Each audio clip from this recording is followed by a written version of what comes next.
Good afternoon. Good afternoon. Folks, could take a seat. Thank you so much. My name is Diane Hoskins, and I'm the Global Policy Director for the Carbon to Sea initiative. A big thank you to everyone who's able to join us today, to the Ocean Pavilion for an absolutely stellar lineup here at COP, and for the chairman of the U.S. Senate Foreign Relations Committee, Senator Ben Cardin, for joining us. Senator Cardin has served in the U.S. Senate for 35 years, and he's dedicated... In Congress for 35 years. In Congress, thank you. Nobody can survive the Senate. And he's dedicated his career to championing environmental policies and protection to address the climate crisis, and especially for the Chesapeake Bay in my home state of Maryland. He also recognizes the role of innovation and solutions to meet our most pressing global environmental challenges. So thank you for being here, Senator. Over to you. Well, thank you all. It's really great to be here. I'm with 7 U.S. senators that have come to COP28. This is my 5th COP, so I've been doing this for a while. And we're here because we want to be involved. We want to learn, we want to be active, we want to make a difference. So we start by pointing out a fact I think you all recognize, and that the urgency of the moment. Our delegation is bipartisan. It represents the leadership in the United States Senate on this issue. The chairman of the Environment and Public Works Committee, the chairman of the subcommittee of the Appropriations Committee that has the budgets for foreign ops. He's the one you really need to talk to about the money. We have the chairman of the Budget Committee. We have members of the Senate Foreign Relations Committee. So we have the key players from the United States Senate because we recognize the urgency. Now, I chair the Senate Foreign Relations Committee. I'm the senator from Maryland. As the senator from Maryland, nothing's more important than to our way of life than the Chesapeake Bay. So we recognize the climate agenda as it impacts our environment and what it means to us locally. For those of you who enjoy a Maryland crab cake, and there's only one place you can get a Maryland crab cake. If you had a Maryland crab cake outside of Maryland, it's not a Maryland crab cake. But if you enjoy the Maryland delicacies, our juvenile crabs are having a hard time surviving because of the loss of seagrasses, because of the warming of the water. That's just one example of the challenges that we're confronting as a result of climate change. So it's important to me as a Maryland senator. But it's also important to me as chairman of the Senate Foreign Relations Committee, because we have a national security threat. Countries are no longer as stable because people can't stay where they are. They can't feed their families. There's instability created through climate change. And they get angry. And they start acting violently. And our militaries have to get engaged, including U.S. soldiers. Climate change is important for our national security. People move because they are climate migrants. UNESCO estimates there's going to be between 150 to 200 million displaced people by 2050 because of climate. Let me invite you to come back with me to the Congress this week as we talk about border security in the United States. National security is engaged here. So we need to do more. And the United States has a record here that we can point to. We have made our own individual investment as a nation to deal with the climate problems through the Inflation Reduction Act and the bipartisan infrastructure bill. These are pretty substantial efforts, the largest ever, so that we have the capacity for renewable energies, that we have the infrastructures, that we have the buildings, we have what is necessary to meet our obligations as a nation. But we need also to be engaged in the global community, and that's why we had the development programs, whether it's USAID or whether it is the development Financing Corporation, or whether it's Millennium Challenge Corporation, the list goes on and on and on, where we're helping the developing world have the type of infrastructure they need to deal with the challenges of climate. So we're all in on this. We need to do a lot more. But I want to particularly talk about an underutilized stakeholder in all this, is that's our oceans. We haven't had the type of discussions at COP that I think we need to on our oceans. So I start by saying thank you for being here. Thank you for having this pavilion. Thank you for having these programs. We need to recognize that our oceans are vulnerable. I know that we have someone here from NOAA. NOAA, by the way, is in the state of Maryland, just so those of you want to come visit. But NOAA has estimated that the surface temperature of our oceans is now the warmest it has ever been on keeping records. Now, what does that mean? Well, it means our storms are much more severe. The hurricanes are much worse. And we've seen that impact. The number of major storms have increased dramatically in recent years, and just the severity of these storms are much worse than we've ever seen. The acidity of our waters, oceans, are very much affecting the biodiversity issues that we know, and sea level rising. So if you have not been to Simpson-Allen, please get there. We want to make sure it's there in the future, but just in case, cover your bets, get there soon, because the sea level is rising. We used to have several habitable islands in the Chesapeake.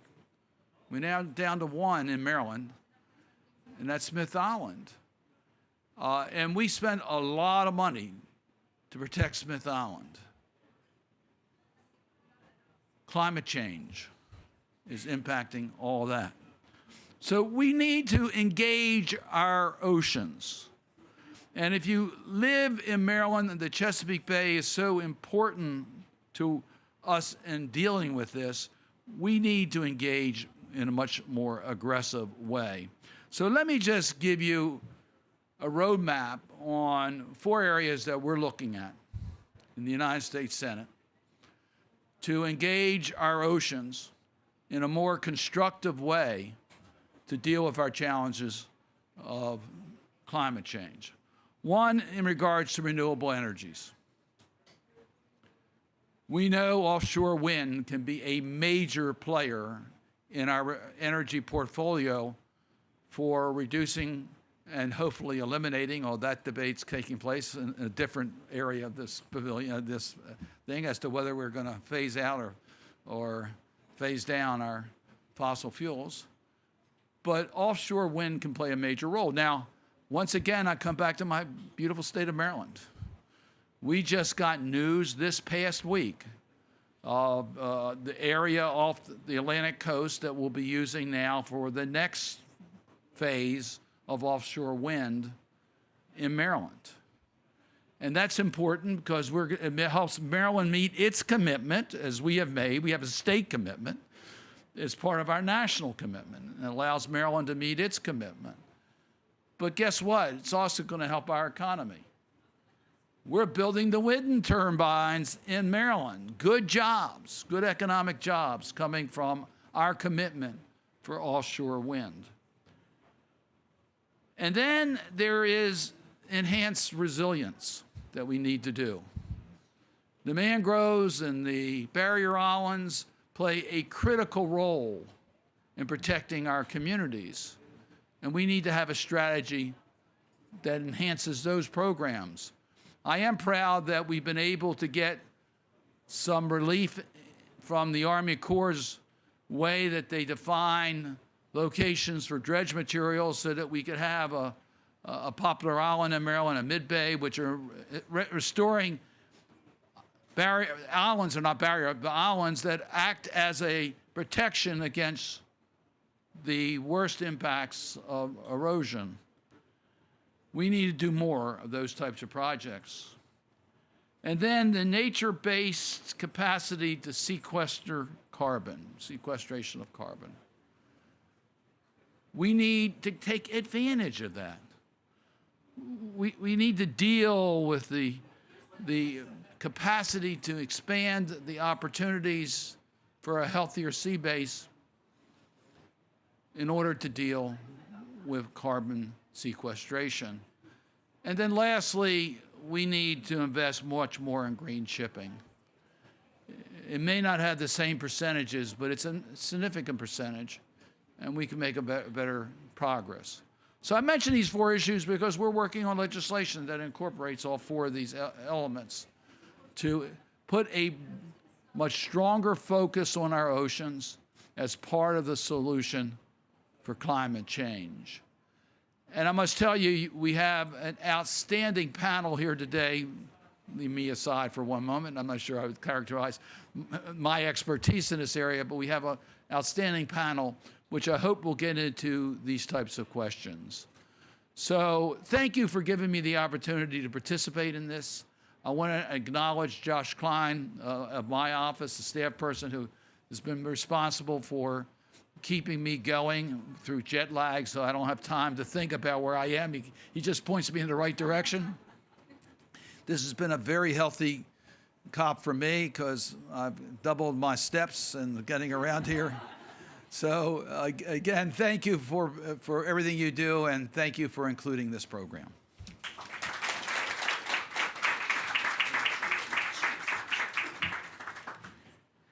Thank you, Senator Cardin, for those wonderful remarks. And I also want to echo appreciation for Josh and your help in supporting this panel as well.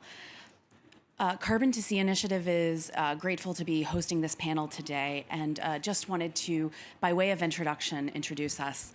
We're a nonprofit effort to evaluate and accelerate research into promising ocean-based carbon dioxide removal pathways like ocean alkalinity enhancement.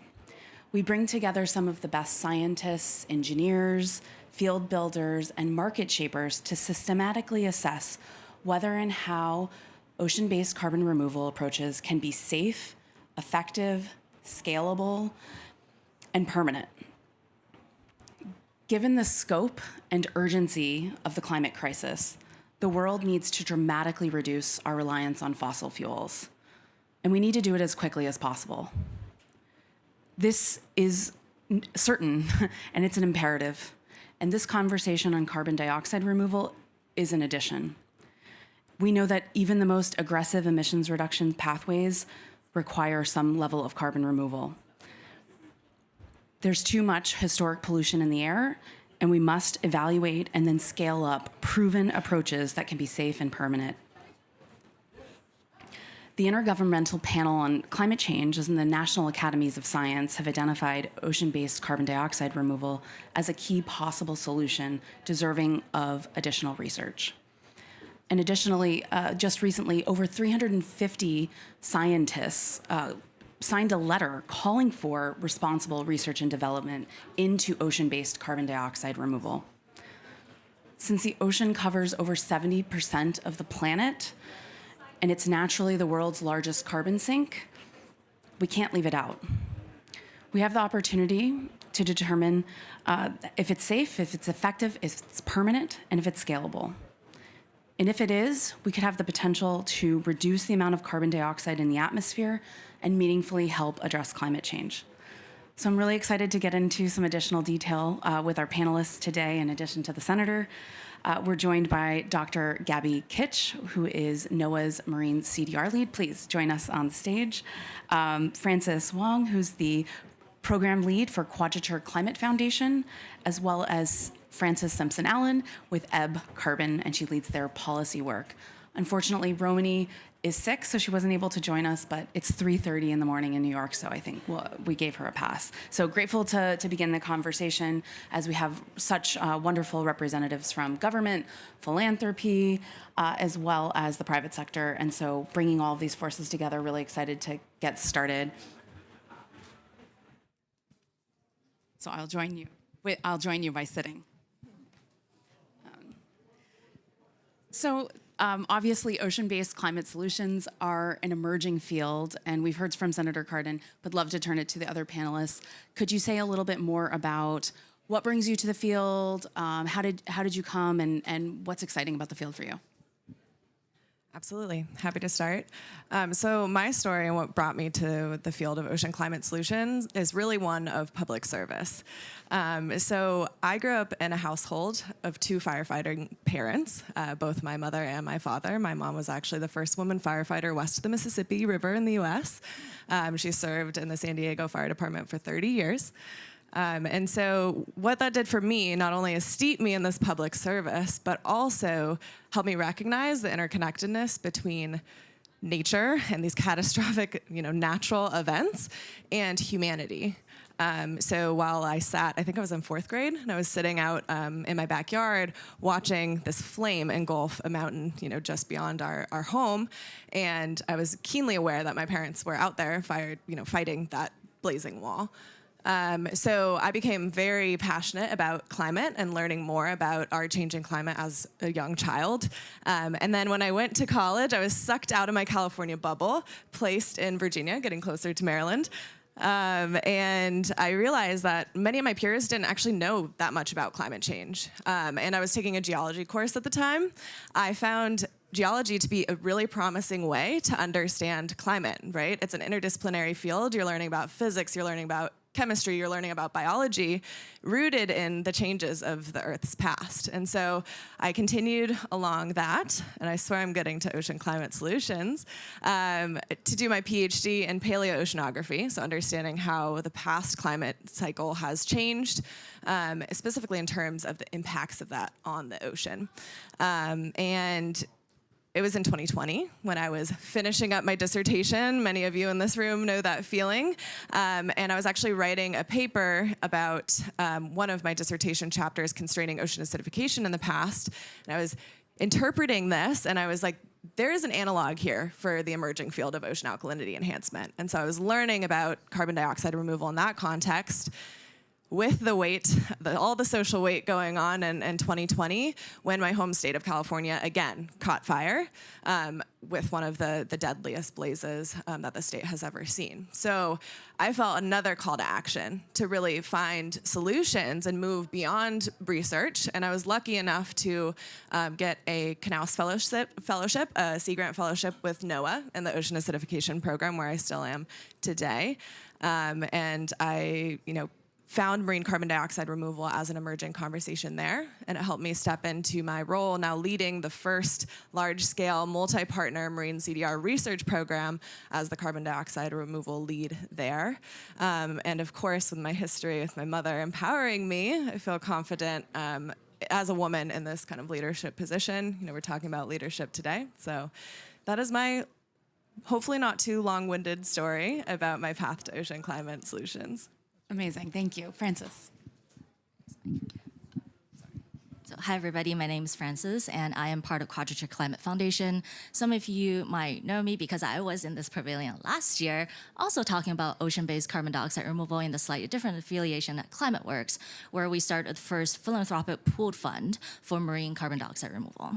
And so at Quadrature, I serve in a similar role where we want to use catalytic philanthropic grant making to draw attention and awareness and resources to neglected climate opportunities such as this.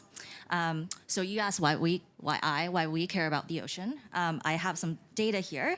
So between 2010 and 2020, from the philanthropy, there's about $8.5 billion that went into marine issues. However, only 2% of that went towards climate and energy activities. Most of it is for shipping and offshore wind. And since we're talking about removal here, between 2018 and 2023, the philanthropic funding for removal has doubled from 80 million per year to about 175 million per year. But most of that went towards nature-based solutions on land. So ocean, once again, was forgotten in this transition. And so if you care about the climate, you care about carbon, and ocean is our largest carbon sink. But based on the data I just cited, there's clearly a disproportionately low investment and attention being paid in this space. And something I felt keenly in the last COP and this COP is that the ocean conversation has been separate from the climate conversation. And I felt that there needs to be,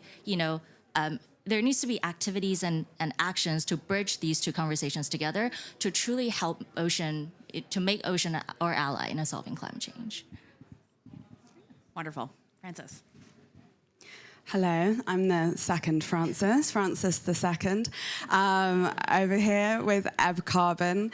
Really thrilled to be with you today and kind of sitting with the novelty of representing the private sector after a career at the United Nations and as a community organizer before then. So my journey to ocean carbon removal and working for an early stage startup is really not one I ever could have predicted. I started community organizing when I was 13. It was the first time I got suspended from school for upsetting the status quo. My first job in the United States was organizing for President Obama's re-election campaign. And it was through that I started volunteering at the United Nations for a little thing called the post-2015 process, which any of the policy wonks in the room will know led to the Sustainable Development Goals, inclusive of the Paris Climate Agreement that really galvanizes us all today. As a fairly bolshy 22-year-old, somehow at the UN, I found myself, after a couple of years doing stakeholder engagement for that process, in a room with the Secretary General's senior advisor, Amina Mohammed, on the Sustainable Development Goals. And she asked me my honest opinion on the work they were doing. And I gave my honest opinion, which was not very diplomatic or well heard by some people in the room. But through that, I ended up being asked to join the Secretary General's team. And the day before I turned 25, I became the youngest person under Ban Ki-moon's administration, and then stayed through Antonio Guterres for a few years. So the kind of spirit of getting in good trouble, but really finding the spaces that opening for new ideas, and what really was a radical position even in 2013 when I started working on sustainable development, the idea that people and planet could be married not just in crisis but in solutions was really not well received by many, many folks, including environmental activists, including anti-poverty activists that really understood one another as oppositional a lot of the times, competing for resources, competing for time in the media and political capital. And it's remarkable to be here today at COP and just see the marriage and understanding of people and planet in advancing these solutions. So I was very privileged to serve in the UN for 7 years, and after that time decided I really wanted to be part of bringing solutions to bear in the real world. So I went and got my postgraduate and joined Ebb Carbon on the other side. And I'll say one brief moment about Ebb Carbon. We are a carbon removal company working in California and Washington State. We do ocean alkalinity enhancement by an electrochemical process that removes the excess acid from the ocean, keeps that on land with productive use cases, and really allows the ocean to do what it does best, by enhancing its natural ability to serve as a carbon sink. So very privileged to have worked and partnered with everyone on the stage except for the senator, but looking forward to future opportunities and your leadership on this issue, and certainly over the last few years, but especially today, is remarkable. So thank you. Thank you. So, Senator Cardin, you know, the science keeps growing in terms of the potential for ocean-based carbon removal. Would love to hear from your perspective and where you sit. What could the U.S.'s role be in advancing this globally? Well, thanks. First of all, NOAA does a lot of work here that helps us. It's not the only federal agency. One that you may be surprised to learn is NASA. We've been fighting very aggressively to make sure that we have the space science programs funded at NASA, because that information gives us the information we need to understand what's happening in our oceans. And it's been extremely helpful for us in monitoring and giving us a roadmap as to how we can better understand what's out there and what we can do, where the challenges are as far as water quality is concerned, as well as the potential for the use of our oceans. So what can we do? It's very interesting. We're in one of the major debates of COP28 is the financing gap. You've heard a lot about that. They came in with a decision on the first days of dealing with the loss and damage issues. We have the green climate funds. They're all important, and the United States has to do a better job in meeting its commitments in that regard. But where the United States has really led in the global community has been in our development assistance programs. And they're a lot easier to get. Nothing's easier today to get funding, but it's a lot easier to get funding on our development assistance programs than direct funding of a climate fund. And so I think we can do a much stronger job in helping partners that are engaged in using the ocean more effectively for carbon sequestration, for dealing with the kelp forests, dealing with all the other areas that are in our oceans, that we can have partnerships through the use of the federal government's programs. So we've taken back from this COP, the members of our delegation, lots of suggestions. And as I said, it's bipartisan. We're going to find ways that which we can partner so that the experts here have the resources they need to come up with viable programs. And these programs are going to be partnership programs, not just government. There's private sector interest here. So how do we leverage all that to make it work? Well, you teed me up perfectly, Senator. I want to go to NOAA to talk a little bit about some of the great work that you're leading with the NOP program and the recent grants. And maybe you could just start there. Like, what is the NOP program? How does it work? And how's it working? Yeah, absolutely. I'm happy to talk about that, and especially, leveraging different funds. We're very proud of our recent and only marine CDR research program right now. Before I get into it, I did want to back up just a little bit and highlight kind of NOAA's leadership and, also the leadership that others see and are leaning into NOAA, kind of taking the ownership on here. So the U.S. just released the first Ocean Climate Action Plan this March, and in that outlined marine CDR as one of these ocean climate actions.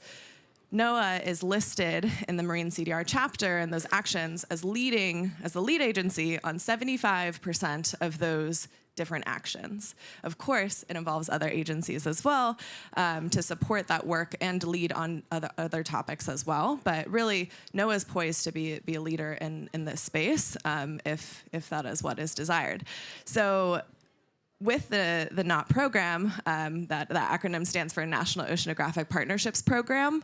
It's a vehicle in the United States that allows agencies to come together and fund a research program that might cross agency mission lines. And so NOAA led this initiative for marine carbon dioxide removal, but we partnered with the National Science Foundation, with the Office of Naval Research, with the Department of Energy, 2 offices in that federal agency, along with ClimateWorks Foundation, where Francis used to sit, as our private partner to really drive $24.3 million of funding into research and development for marine CDR to look at if strategies are effective and safe. And overall, we were able to support 17 projects. But the great thing about NOP as a vehicle as well, the eligibility requirements require at least 2 of 3 partners. So you have to have a government agency, an academic partner, or a private partner, which could be an NGO or it could be an industry partner. And so you have to have 2 of 3 of those groups in order to be eligible for these grants. So while we supported 17 projects, we're actually supporting 80 unique PIs in this portfolio of research. And so really proud of the partnerships there. We're actually supporting 1 project in Maryland that looks at ocean alkalinity enhancement to the bay, and also considering kind of biological impacts and potential co-benefits for ocean acidification there. So with that, I might pass it to one of our partners. We used NOP not only this year, but in the previous year in 2022 for a NOAA internal call. So we didn't have as much funding, leveraged funding to support as big of a external, so a competitive call, but we were able to offer a funding opportunity for NOAA internal.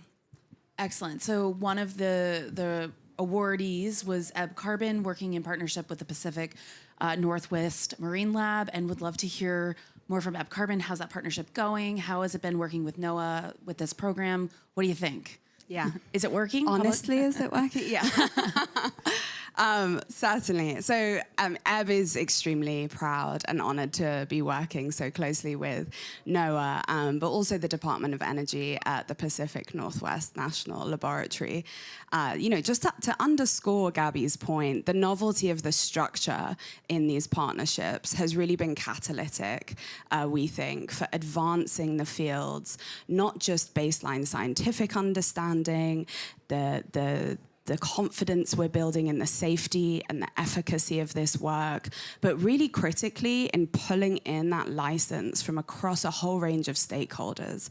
So for Ebb Carbon, we see the first 100 tons of carbon that we remove from the atmosphere as the most important. How we set the standards for the safety and efficacy for the next billion plus that we know we're going to need by 2050 is really critical to not just advancing the technology and the approach that we're developing, but really the broader set of stakeholders across science, academia, but also government agencies and also communities, stakeholder groups that really worried about the effect of ocean acidification in their affecting their livelihoods, their historical grounds, and the people whose jobs are going to be enabled or not by the lack of action or the potential of advancing these.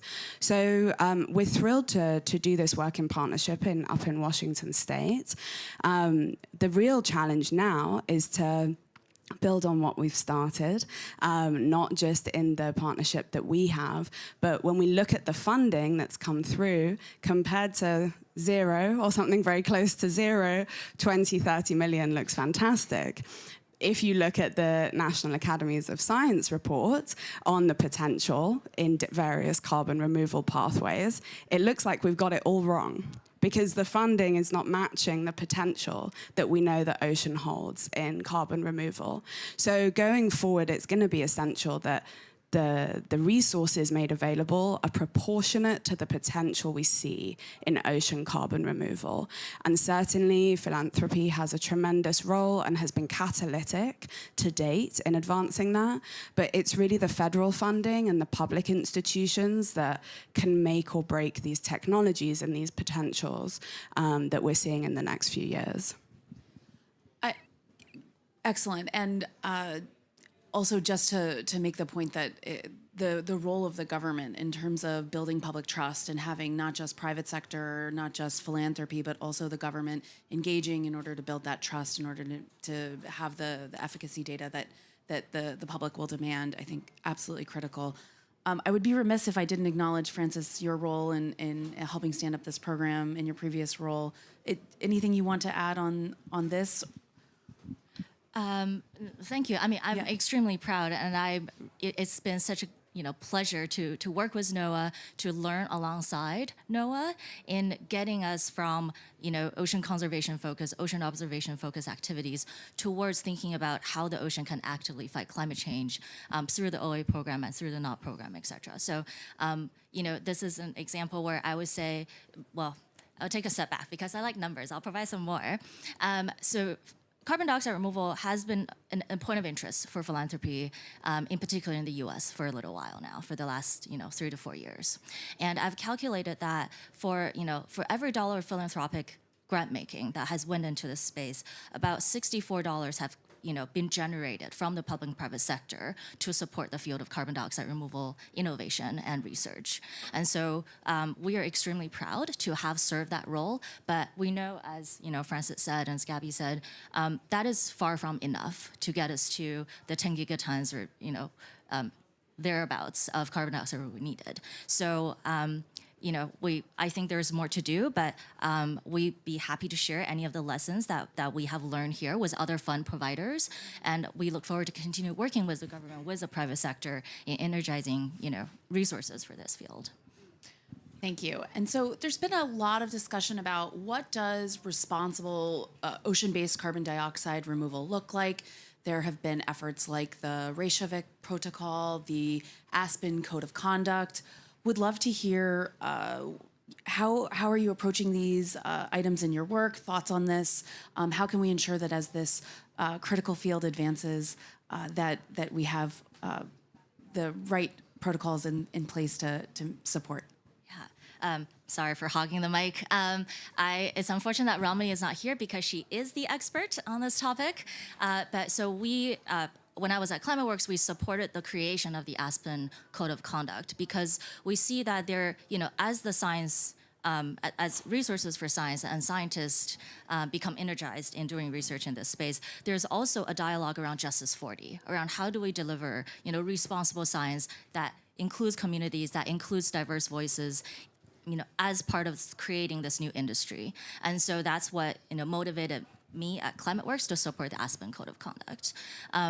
I wanted to take a step back and kind of explain why we felt creating social license is the necessary step and kind of underpins the activities in this field. So, and this came from like about 3-4 years working on this space. So right now, as you mentioned the National Academy of Sciences, NOAA, we need to find out what are the potentials, the risks, the co-benefits of these approaches in the next 5-10 years in order to deliver the amount of removal needed.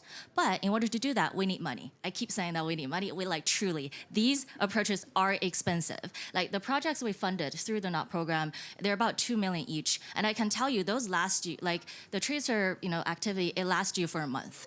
We need multi-year research on understanding how the carbon plume diffuses itself through the ocean. So $2 million sounds like a lot, but it's not really a lot. So we need to energize, public and private sector in providing more funding because, as I said, philanthropy can only act as a catalytic, vehicle, but there is not enough money in philanthropy to fully support the discovery of this space. But we found that in order for policymakers, for private sector companies to be engaged in providing the funding that's needed, they need the information on what are the risks, what are the potentials, in order to feel comfortable, in throw their hat in the ring and supporting this space. And that kind of creates a chicken and egg problem in that we need that money to generate the information, but without that information, we cannot free up those money. And so we found that in philanthropy, our role is to raise awareness, is to kind of create these kind of shared understanding and shared spaces, and that kind of manifests itself as social license, right? It's a nebulous word, but it's communications, it's how to do responsible science, it's justice and equity, it's how to share these information and create participatory governance systems while we're doing the science. So sorry if I'm droning on, but I want to pass on to Gabby to kind of share a bit more how you're operationalizing some of that. So in practice, just very quickly, we have this opportunity with the National Oceanographic Partnerships Program, the Marine CDR funding, to utilize our space to gather with these PIs to engage in these different kind of reports coming out. So for example, the Aspen Institute's Marine CDR Code of Conduct, with colleagues in NOAA at OAP, we're thinking about how do we kind of workshop that document in order for our PIs to reflect on their project design and those types of things. Because the document is wonderful, but it doesn't necessarily talk about the how, So really starting to think about the how, and we're trying to bring in social scientists to lead these workshops and things like that, which really highlights the interdisciplinary need of the field. Can I ask a question here? So you made a couple really strong points that the resources you're receiving are being leveraged well. You don't have a lot of resources compared to the other areas. And you need longer-term predictability because it takes the confidence to be able to do these research projects over time. So, my question is that the United States passed the most significant investment in the history of mankind for climate with the Inflation Reduction Act. It was multi-year, and it was intended to offer many new initiatives Some we knew would fail. Some have failed. Some have gone a lot further than we ever thought in returns, much stronger returns. So are you able to tap into that initiative for the use of the oceans for carbon sequestration or capture? I just want to add, I should have mentioned the Inflation Reduction Act as almost another partner in our leveraged funding. $14 million of our funding for this marine CDR research portfolio comes from the Inflation Reduction Act supplemental funding to NOAA. So really, that's supplemental funding, right? And it was a huge opportunity to be able to make this program a success. From the business perspective, the IRA is unprecedented in what it's done, not just to fund the research and the R&D side of the sector, but really to start laying a pathway for the market to build confidence, for the market to see the strength and the capacity being laid so that you can have those market forces come in and drive sustainable growth in this sector. So there's a few initiatives housed at the moment within the Department of Energy that we must champion under the carbon negative shot. One is that the Department of Energy next year will, for the first time in history, procure carbon removal on behalf of the United States government. This is absolutely unprecedented by any national government in history to actually pay to clean up the legacy emissions in the atmosphere. Critically, there is a pathway within that funding path for ocean and marine-based approaches. There are also components of the IRA that locked out non-geologic storage. Another way of saying that is they continue to favor pathways built on the back of oil and gas, and actually prescriptively limited, and very importantly, 45Q. There's many provisions in the IRA that was direct federal funding. The ones that change the game are the ones that allow for that follow-on funding by catalyzing the market. And 45Q is by far the largest. That's the next stage. That's the piece that needs reforming if we're to get where we need to go in the next 5-10 years. That's helpful. And we're frequently asked, particularly from being members of the Senate, what is the prognosis after the next elections? Will there be a continuation of these policies? The business community asks us that all the time because they're making the investments based upon the Inflation Reduction Act. Will that commitment be there? And I said our group is bipartisan, and I think we all said yes, that the programs under the Inflation Reduction Act are popular. Yeah. They're popular in every state in our nation. Yeah. And we expect they're going to be continued. A lot, of course, of what was in the Inflation Reduction Act was done in the tax code. Yeah. And the tax code is, I've been on the tax committee just about my entire career. We extend those credits, and they're going to continue. We have a lot of confidence about that. So I want to make something also clear. Elections have consequences. Yeah. So I'm not trying to tell you that it doesn't make a difference who's elected president and who controls Congress. It makes a huge difference. But I think what we got done in the IRA, it will be continued. And so I'm optimistic that we're going to see the continuation of just the benefits that we've seen from this type of an investment. Yeah. Well, Frances, do you want to add? I was just going to say to underscore the senator's point here, if anyone was in doubt of the market potential of this sector, and not just carbon removals, but really climate interventions writ large, we've talked a lot about the safety and responsibility. It's all well and good if it's not sustainably scalable. It's a pretty much academic exercise, has to live beyond that. Much in the way we think of drug development. If you're developing a tremendous breakthrough pharmaceutical and it never gets out of the lab, it hasn't been for much. But what we know is that there are responsible ways to trial starting with a small trial, getting slowly bigger, bringing in more populations. We have a pathway for doing this. But if you're in doubt of the demand at all, I think in the last 3 months, both McKinsey and the Boston Consulting Group have put out market assessments for carbon removal, which demonstrate a $1 trillion industry coming online in the next 20 to 30 years. So if it's not the United States capitalizing on that potential, it will surely be someone else, somewhere else. And our hope sincerely is that there is a global industry that emerges, but the leadership the US has shown in catalyzing so much of the IP and the innovation can continue as the sector matures. Great point, and I love a little bit of the poking. The U.S. has invested so much in catalyzing, and so will the industry get to grow up here as well, or not? Perhaps the NOAA program will help build the neural pathways for permitting. Will help create the confidence that's needed.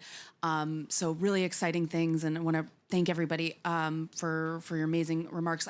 I want to also give the audience a chance for a question or two. And so I wanted to see if there's a question in the audience. Sir, let's go to you. Hi, Tom Corringham, economist at University of California Scripps Institution of Oceanography. Thank you all for being here. Thank you, Senator.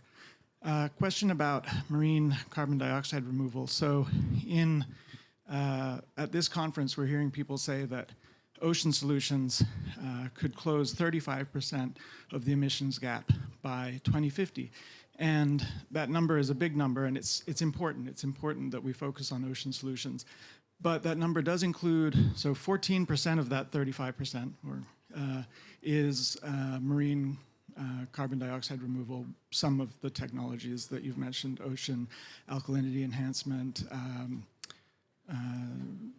carbon sequestration in the deep seabed, seaweed cultivation.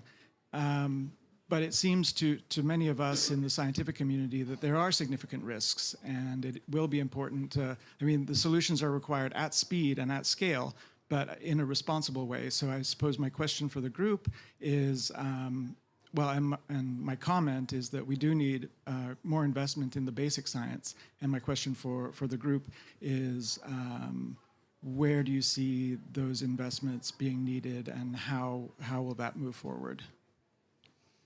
Great question. So fundamental science, where are the investments most needed to make sure that as this industry becomes, as the science is happening, that we're asking and answering all the right questions? What are the biggest needs? Should we say it again to fund NOAA, fund the NOAA program, add a few zeros to what's already there, and you start to get serious about ensuring not just the potential is fully understood, but the risks and potential harm is also mitigated. I do want to emphasize Gabby's point earlier on the structure of that partnership. Ebb is using the way we've engaged with the NOAA program. It's not just the federal agencies, it's also the University of Washington. I should have been speaking more to them earlier. The transparency of that data, of that core research, doesn't sit with us as a company. It sits across all of those partners, and we hope is built on by a wider community. We see that as a principled approach reflected in practice, to come back to the Aspen Code of Conduct, and one that can be scaled incrementally, proportionate to the risks as they're understood. So we're not going from 100 tons to 1 million tons. We're not going from Washington State to the other side of the world. We're scaling where we are relative. And I think these are the types of partnerships and transparency initiatives that can be seen as the industry gets much bigger. And perhaps another point to opine on for the panel would be just the precautionary principle and the different ways that we could think about that from a ocean protection versus a climate solutions perspective. Just very briefly, so NOAA really sees their role in this space like I mentioned before, to really assess the efficacy of these different methods and the safety of these different methods. And so not only could we do that through our external grants portfolio, which we've already shown leadership on, but NOAA also released our carbon dioxide removal strategy this year in June, which walks through the current NOAA assets where the agency itself could actually address some of these questions around specifically safety. I think is a big one, right? We have a whole division of NOAA that focuses on fisheries and things like that. And through investments, historic investments through the Ocean Acidification Program, there are a lot of different kind of, areas that we could grow to leverage for this new space.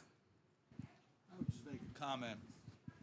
You made a comment. Where will the jobs be? Where will we implement? Will it be United States, other countries? Is our technology, et cetera? But the safety issue is another reason why we want to make sure there's a U.S. presence here.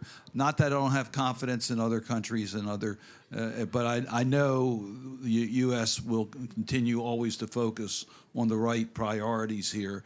And that's why it's important that we play a dominant role here.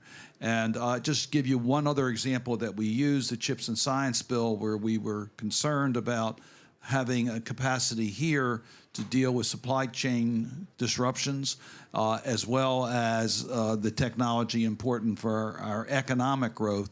I think the same thing is going to be true in regards to the environment. It's going to be very important that the United States plays a leading role, and part of it is the safety issue. Thank you. Sir, let's go to you. This is directed more to Senator Cardin. Policy issues such as ratification of the Law of the Sea Convention, the High Seas Treaty Convention, getting the marine protected areas in the Southern Ocean where krill is one of the largest carbon sinks we have.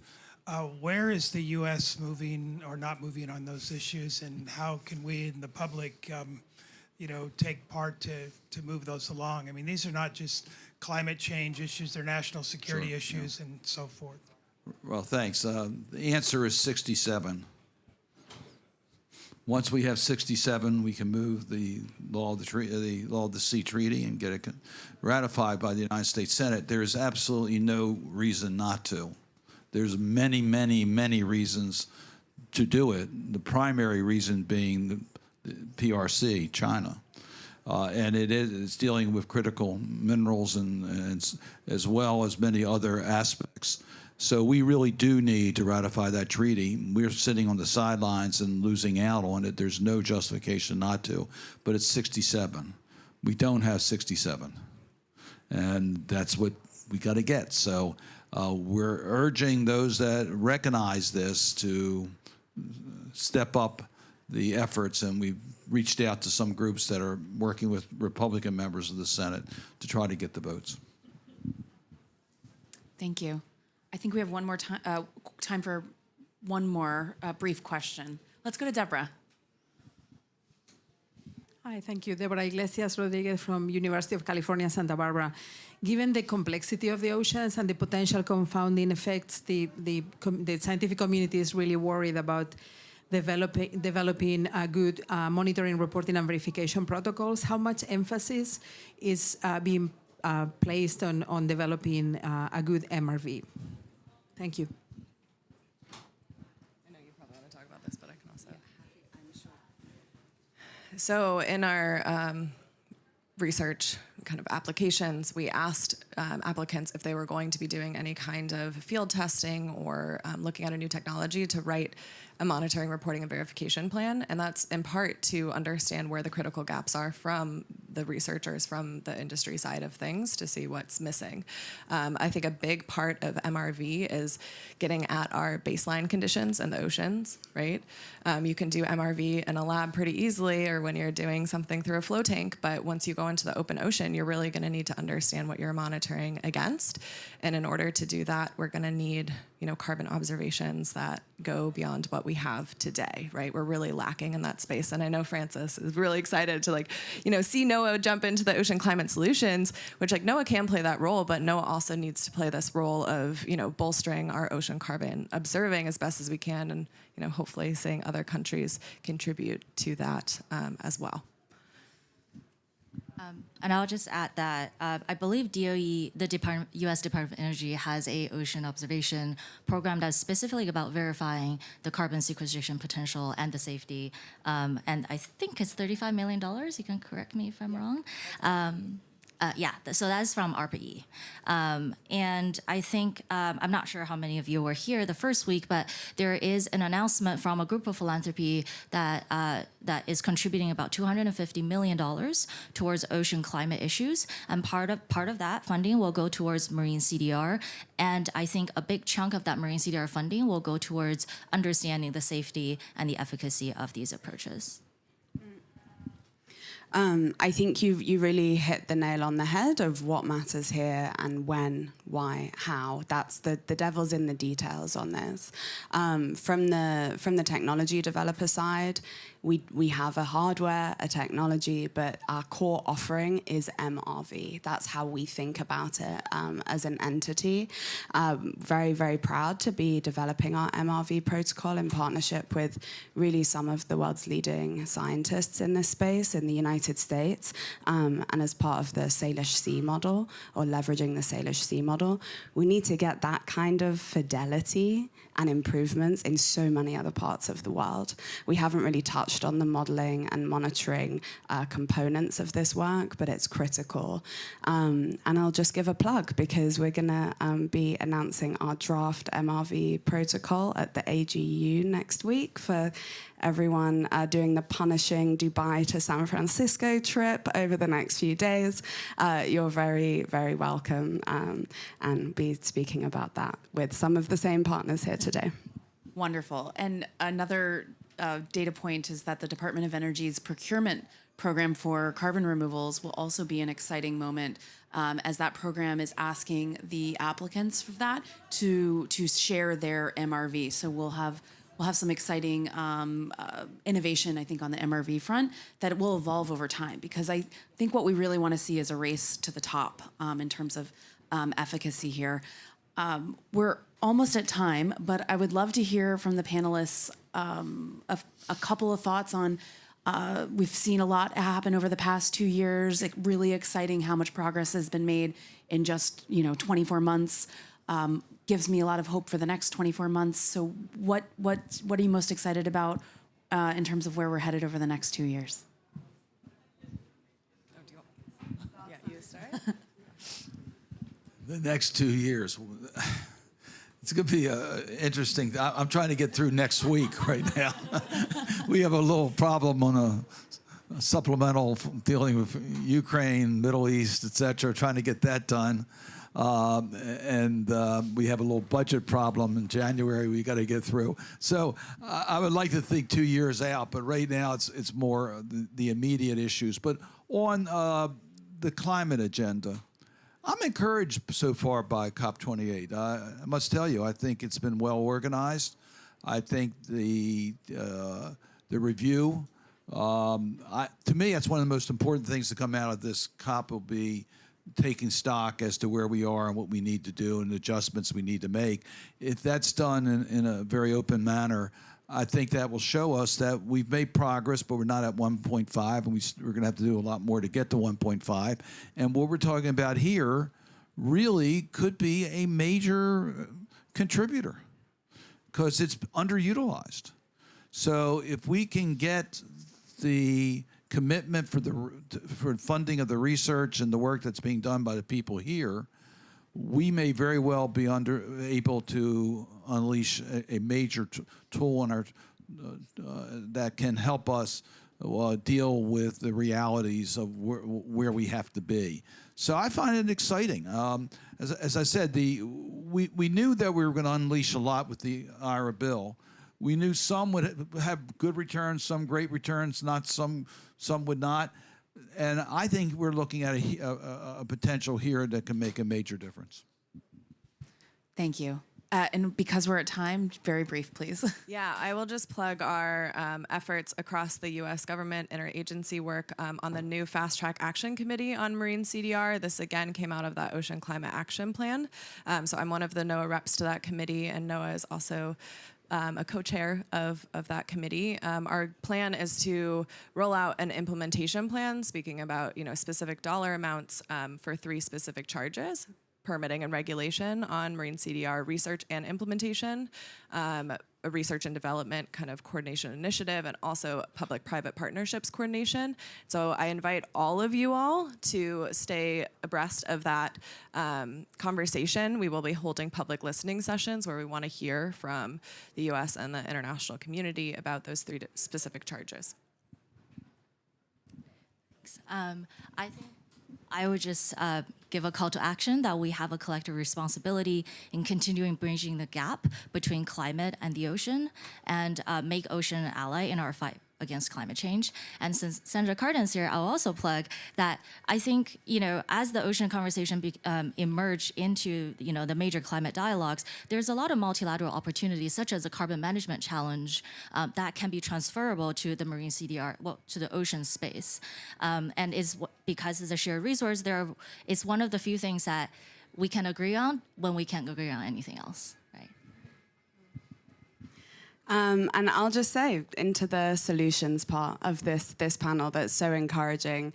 7 years ago, when I worked on my first COP from the Secretary General's office, the tenor of the conversation was so despairing. It was so grounded in crisis. It was everything that was going wrong and couldn't be fixed. And I think what I feel this week and at this COP, and really in this moment in history, taking a 100-year view, that we do find ourselves at the precipice of great potential. And it's ours to realize and to do so equitably and fairly. And I trust that we'll get there. Excellent. Thank you so much. A round of applause for this wonderful panel, and I appreciate everyone. Thank you so much. Thank you.